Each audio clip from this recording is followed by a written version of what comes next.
Hello. Hello. Hi there, everyone. Lovely. So, oh my God, I love that video so much. And I know I actually couldn't watch it again because it makes me feel a bit emotional at the end. And I know Ola feels the same way as well. I was like, oh my God, I can't be starting this talking. So welcome. First of all, let me introduce the panel. So visual marketing content for the sex toys sector. And my guests are Lucija Mlačak from LELO. So which one of you is Lucija? It's me. Hi, Lucija. And Francesca Cirillo Schmidt from Ioba Toys. Is that right? Yeah, Cirillo. It's a little bit Cirillo Schmidt. All right. Well, allow me to let you introduce yourselves and who you are, what you do, and your role. First of all, Lucija. Nice to meet you. It's so wonderful to see all these comments about the video. I'm so glad to hear that everyone is loving it. So my name is Lucija. I am a global brand manager for LELO. I've been working for a few years in LELO. We have offices all around the world, but I am based in Croatia. So this is where I'm currently. And LELO is a sex toy brand we are on the market for over 16 years. So that's about it. I think in this talk, we will get to know more about the brands and what we're aiming for. That's great. Thank you so much. And Francesca? Yes. I'm the co-founder and head of marketing from Ioba Toys. We are now on the market for almost 1 year. We started last year in December. So we are a super young startup. Yeah. We're so happy that we almost survived this year. Yeah. That's great. Well, I was really looking forward to this panel because from what I see it, we've got two people. We've got somebody new really starting out and potentially fresh, with like a really fresh coming into the market. And the market has definitely developed since when it first started, when LELO started, which has been around for a long time and is still like such a well-known brand. I mean, I have sex shops, and even the last a few weeks ago, people still come in and ask for that brand. They may have never bought a sex toy, but that's the one that they know of. So I really can't wait to hear from both sides of the spectrum. So let me ask my first question. I will quickly say, everybody who's listening, there's going to be a live Q&A at the end of this. So as you get sparked by inspiration, please put the questions in the box, because we'd really love to answer them. So great. So my first question for you both is the rise of body positivity campaigns enable more people to support brands that embrace and accept more body types.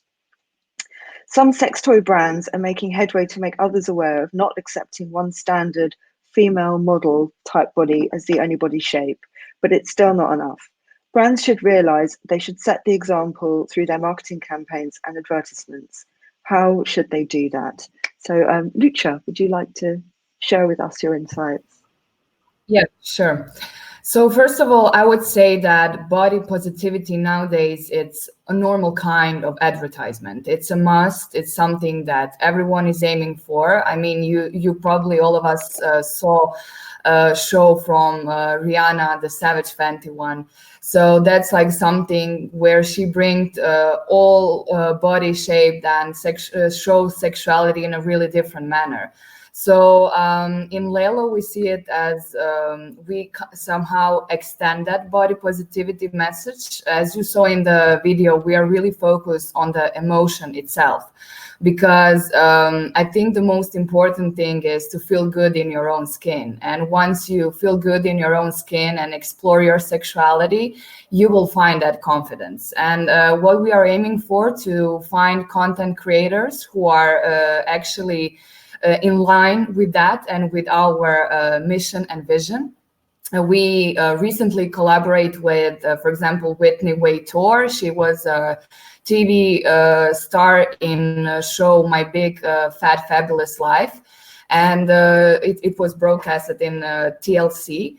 And she was actually sharing through her story. It was really emotional, where she tried to lose some weight, but in the end, the main message was stop body shaming, and especially women. So we are constantly on that, how you should supposed to look like, what kind of makeup you should dress. So it's really broad. It's not just like in one sector. And I think this is the main message that all of us, especially in this industry, needs to promote, because sexuality, it's really intimate, and you need to feel good to be expressed that with your partner or with yourself. So without that, you cannot succeed. Yeah, definitely agree with all of that. And Francesca? Yeah. Yeah, I think it's getting super important for brands to show more inclusivity, and also to show all of diversity if it comes to gender, races, to body types, also to sexuality and pleasure, because everyone loves different things, especially when it comes to sex toys, pleasure, and all the things.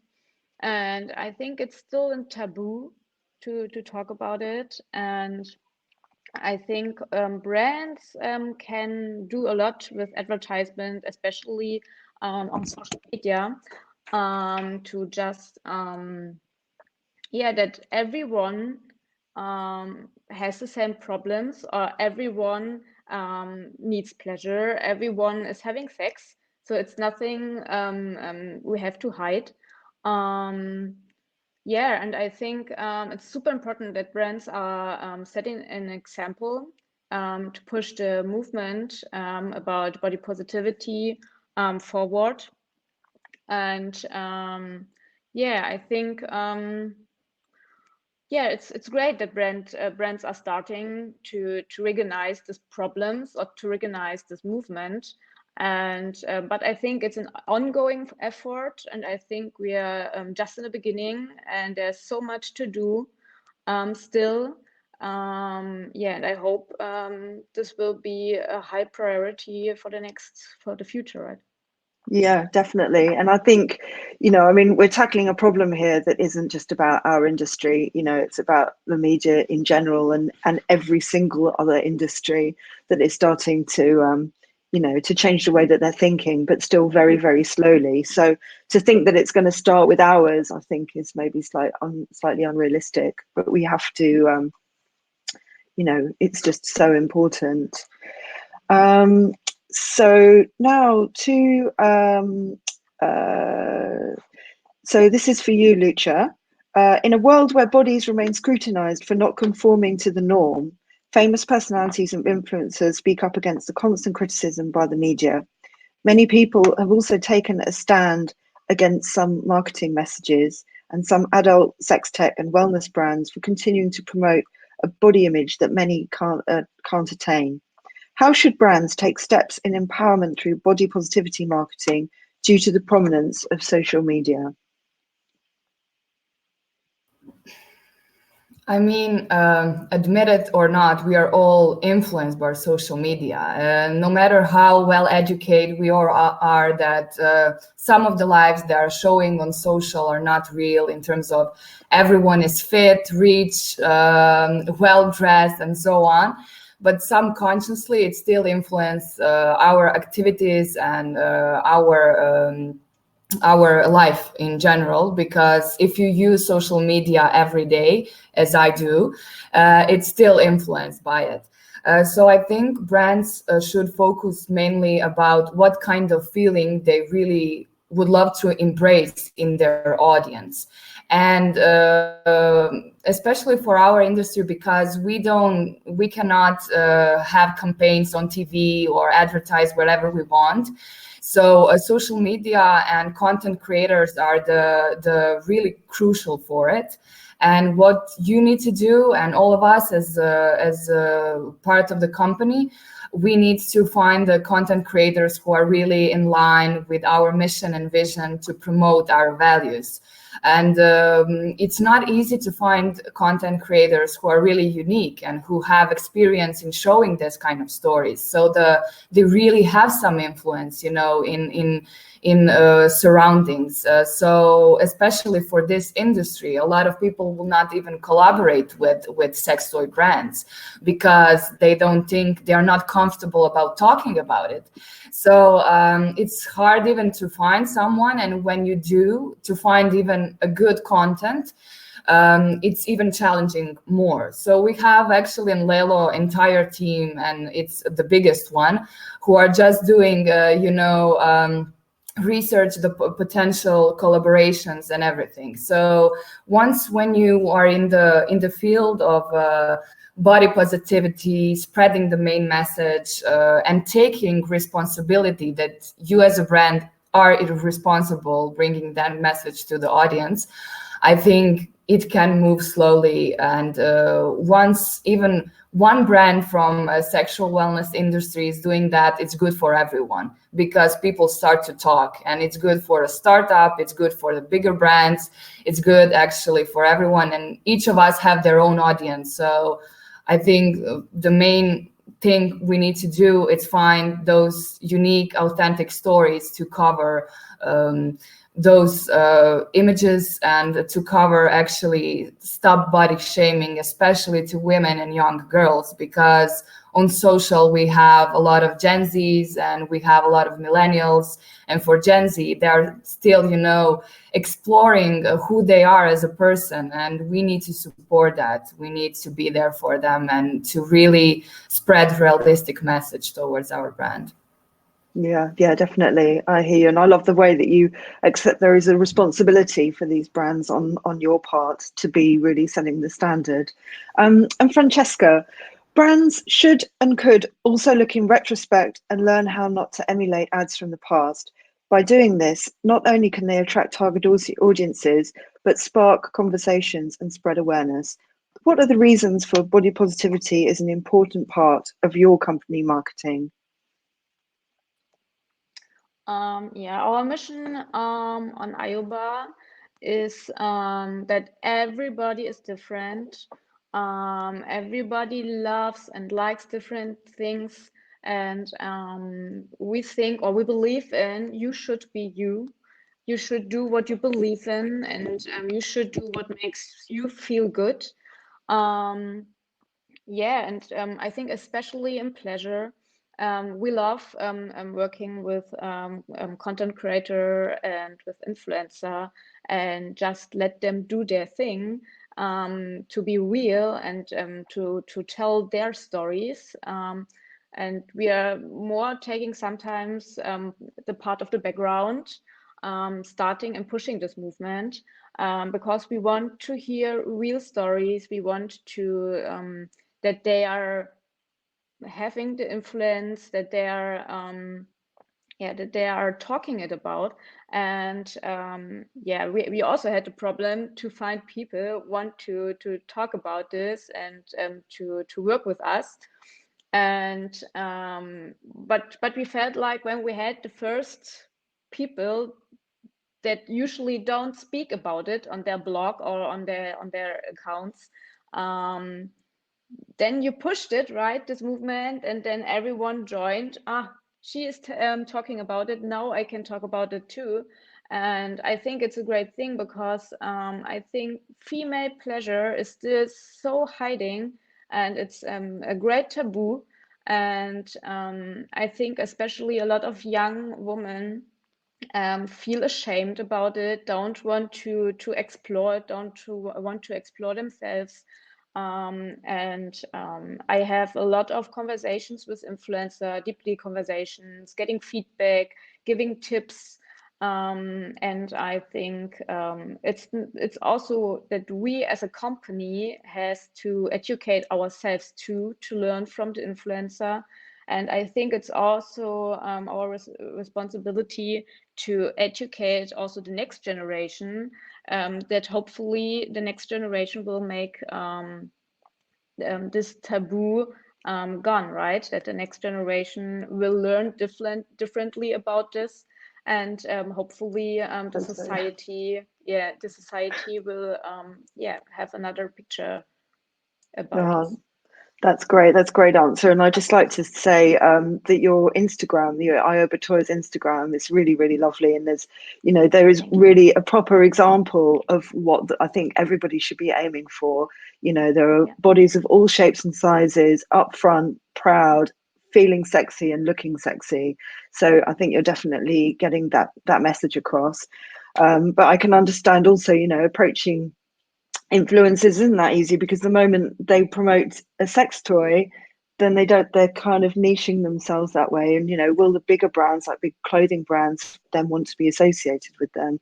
So again, it's not just down to our industry.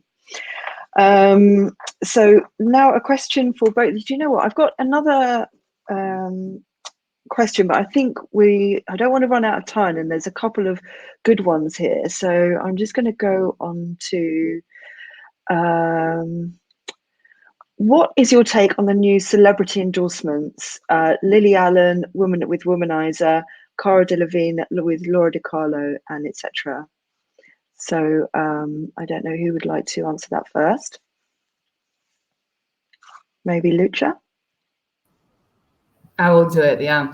I think that's actually great, because both of them are mainstream. And when these kind of topics, as I mentioned before, go mainstream, so a lot of women for sure will firstly say, oh, okay, they are doing that, maybe I should explore as well. Maybe I should get to know, maybe I should buy some sex toy.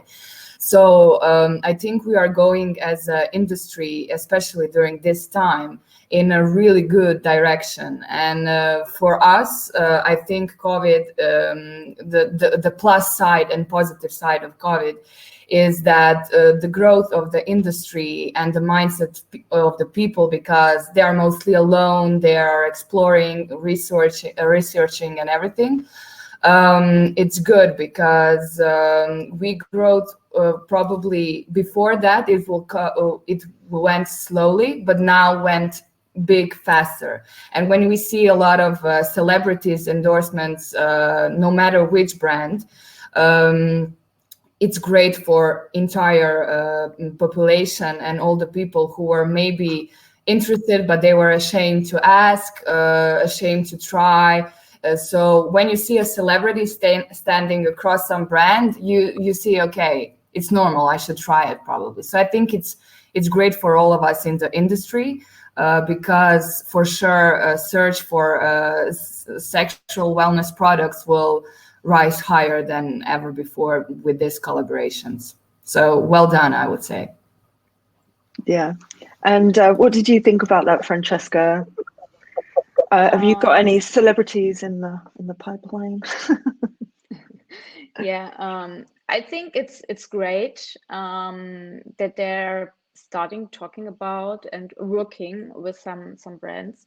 I think it's also a good way to reach younger people, and I think it's also a good way to get the attention away from all this typical, it has to be like a porn, and it's dirty, and don't do this, and how can you do this? And I think when you have people standing in the public, and you see them that they also having sex and using sex toys and talking about pleasure and self-care and self-love, and body positivity, I think yeah, puts also a lot of young people in comfort, because I think also that we had a big generation not talking about it, and this generation put this on the next generation. Oh, we never talked about this. You shouldn't talk about this either.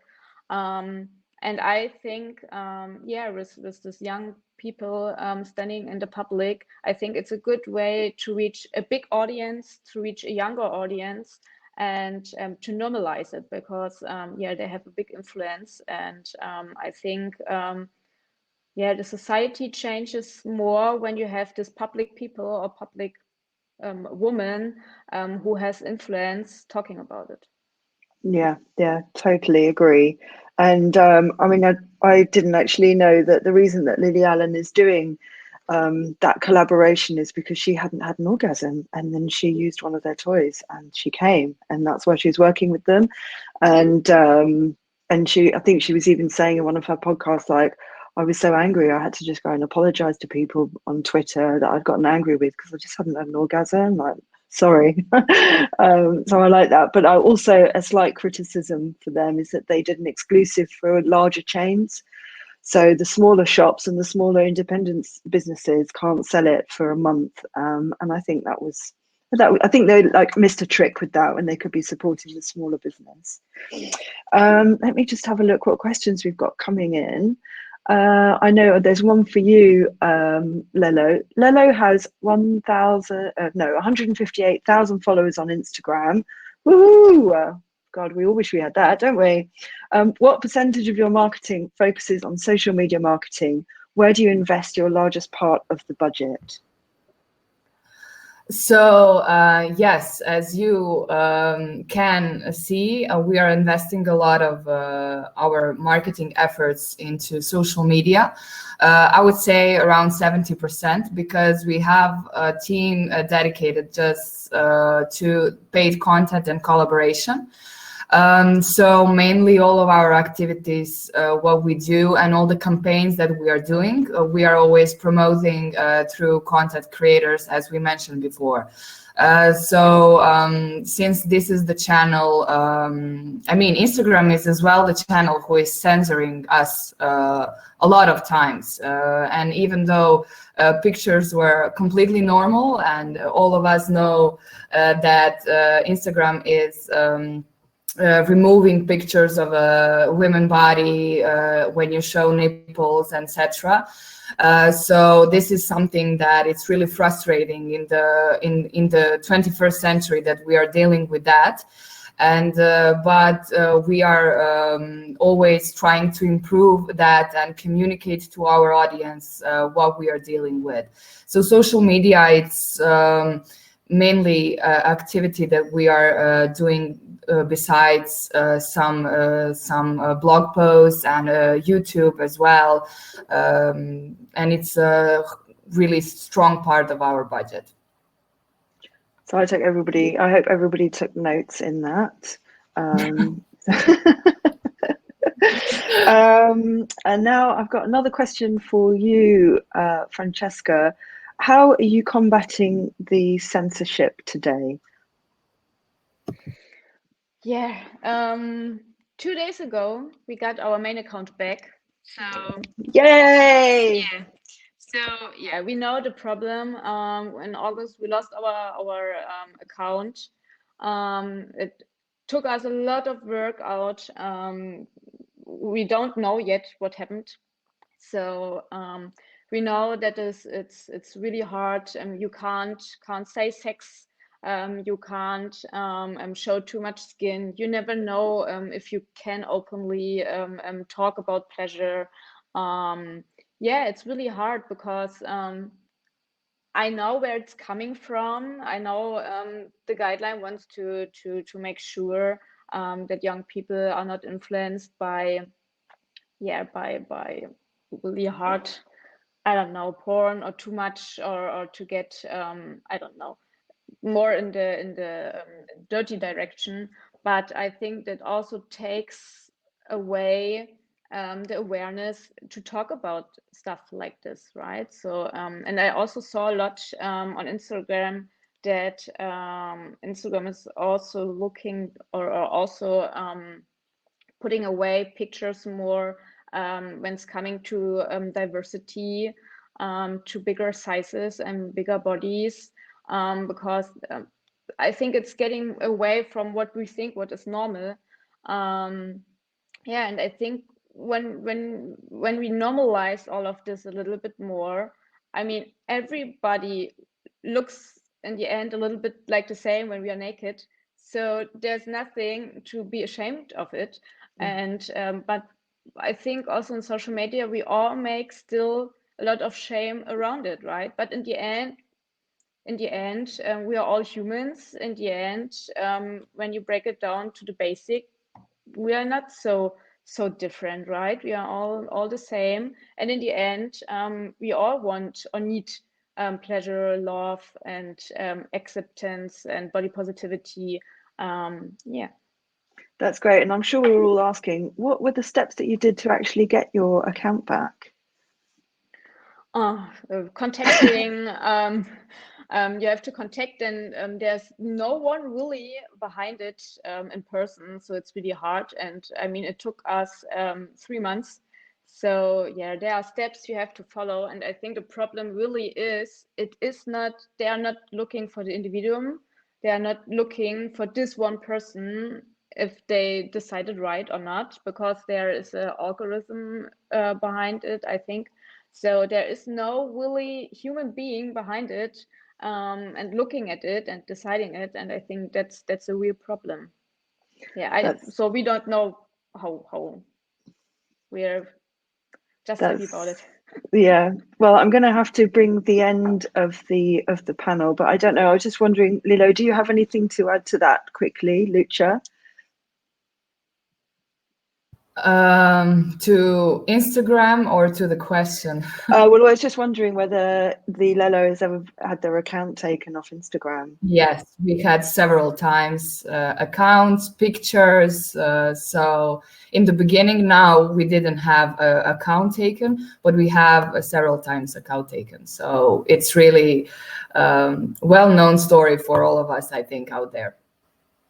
Okay, well, thank you very, very much. I'm going to have to bring that to an end there, but that is Lucia Mlačak from LELO and Francesca Cirillo Schmidt from Ioba Toys. So thank you very much, ladies. Thank you. Thank you. And I would just like to take the opportunity, everyone, to contribute. If you're enjoying what you're seeing, then press that green button, and we'd really appreciate something to go to all of the hardworking staff and to help this running. You know, the lockdown talks were meant to be a teaser for the 2021 main Sex Tech conference event. And although it's remote and although it's a series of talks, I mean, I can see down the side there is just so much interaction and people swapping email addresses and accounts and networking. And so it really has the vibe for a conference. So wouldn't it be great if we could come back for next year's real event? So we're going to have a very short tech break, and then we've got a couple of panels. So you've got time to just go to the loo, get a quick drink refill, and contribute some money. All right, see you in a bit.